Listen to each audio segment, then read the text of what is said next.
Joining me now, Democratic Senator Chris Coons, who sits on the Foreign Relations Committee. And Senator, I do want to ask you about that meeting in a moment. But first, you were there in that room tonight where President Zelensky came in, that emotional entrance.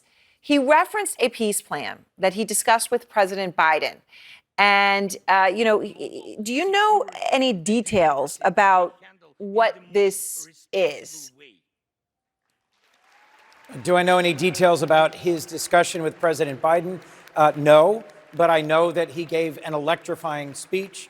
There were, as your screen is showing, rounds and rounds of standing ovations. He reminded us about the courage, the determination, and the sacrifice of the Ukrainian people. He thanked us. He thanked the American people. He thanked President Biden.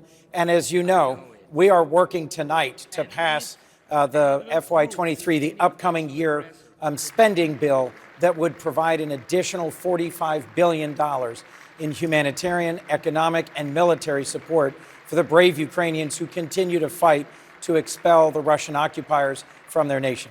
Senator Coons, do you think that $45 billion will get them through next year in terms of the military needs that they will have? I mean, just referring to the Patriots, right? They're getting one battery. They're going to want more than that. They're going to want, who knows, right? 6, 7, 8, whatever they're going to want. They're going to want more. Does the $45 billion cover what they need? Or is Congress going to have to pass more money when you're dealing with the Republican House?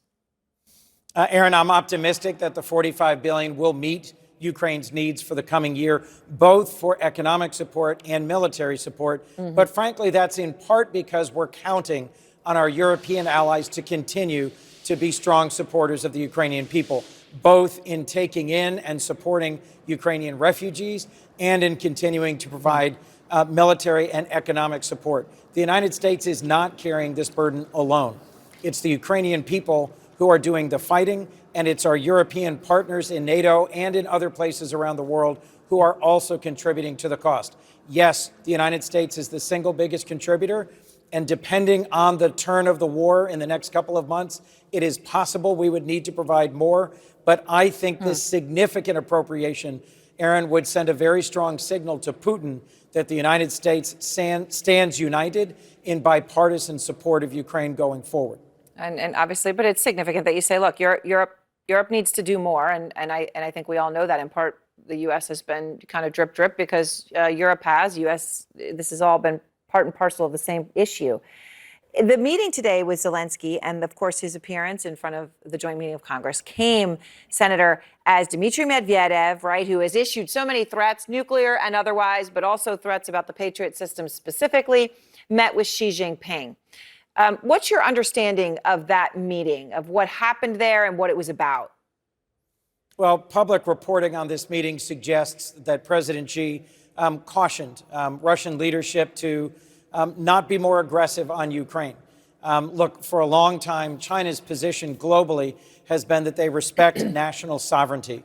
And they have been put in a very difficult position by having aligned themselves with Putin, and Putin having now carried out a brutal invasion of Ukraine. As you said in your introduction to this piece, they don't call it a war, they don't call it an invasion, and they keep calling for negotiations and for peace.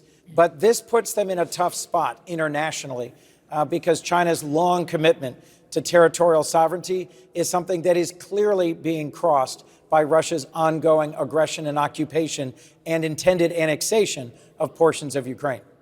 Senator Coons, I appreciate your time. Thank you very much. Thank you. As the senator is still in Washington, along with the rest of the Senate, waiting to pass that omnibus and seeing if they can indeed do that and get home for Christmas. Thank you.